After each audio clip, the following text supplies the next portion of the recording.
আসসালামু আলাইকুম। আজকে আমি আপনাদের এমন একটা জিনিস দেখাবো যে জিনিসটা অনেকেই দেখছেন এবং অনেকে দেখেননি।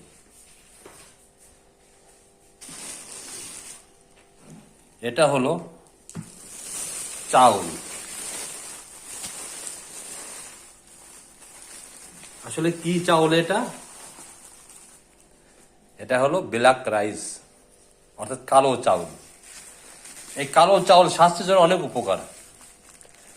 যারা ডায়েট করেন, যদি মাঝে মাঝে ভাত খেতে ইচ্ছা করে, তাহলে ব্ল্যাক রাইস খাবেন।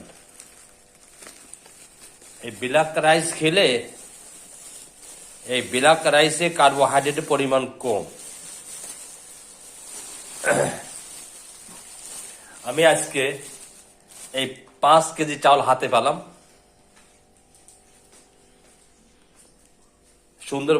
সুন্দরবন কোরিয়ার সার্ভিসের মাধ্যমে আমি হাতে পেয়েছি। আমি 2.5 কেজি নেব, আমার এক কলিগকে 2.5 কেজি দিব।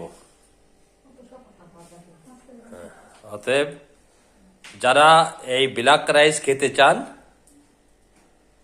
যারা ওজন কমাতে চান, মেনটেন্সে ভাত খেতে চান, তারা এই ব্ল্যাক রাইস খেতে পারেন।